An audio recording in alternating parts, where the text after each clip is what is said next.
Thene gutaranithia tu arimi yetu ati tuyarikaniru manjani matigatware kundu kwingi tiga factory iri tondu maundu mamwe ma manjani gwika hawking ni maretu thina nyingi muno gwetu ukora na wei wa manjani maria arimi maraketha makavira ivandari ithenya ria makinye factory ukona along the way kwa andu maraya manjani magathi kwenderia a certain hawker arauka kugura manjani na araruta wira uyu ngia yotuko guti manjani maketha gotuko mamwe marendwa ngia Jumaviri tondu maraiwa makathitha makendwa ngia Jumaviri so turauria arimi yetu kwa heshima watura tumenyerete kuma tene marete manjani na makethe kwa wingi fertilizer ni raukire manjani woguo makuma turenda 25 million twi factory ya Mungania kenda arimi yetu mavote kugia mbeca no cio niguo uramune tufatie kwa tukiruta koguo mundu yara kagura manjani kando one thing da ko fertilizer gutie vandu ati kwina record ati murimi wake koguo anakaura na mbia ciaku ndu na njira ya gwikate ya kumurumiriria na ni tura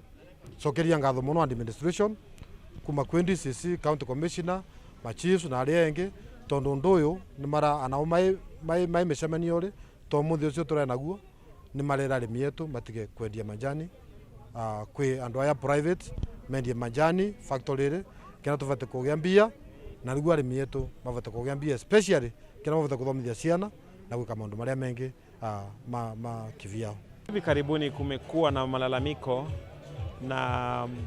kumeonekana kwamba wananchi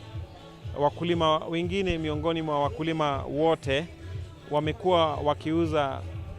majani chai au majani yao katika hali ambayo isiyokubalika kwa sababu wanafanya hawking, na majani ikifanyiwa hawking iko na challenges mbili. Challenge ya kwanza, wezi wana take advantage. Wezi wanachukua huo nafasi kwa sababu mara nyingi utapata wanao hawk ama wale wanaonunua bila kupeleka kwa factory ambapo panatoka majani hayo yanachukuliwa, yanavuniwa kwa mashamba ya wengine, na yanapovuniwa kwa mashamba ya wenyewe tayari inaleta conflict kwa sababu kuna wizi,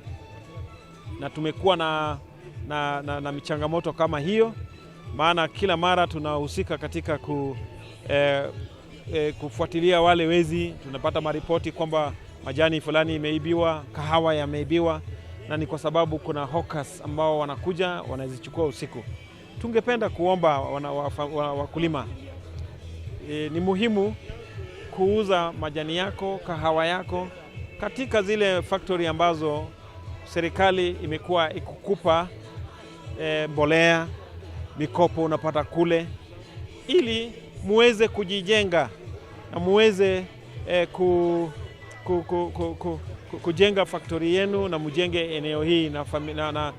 na kilimo pia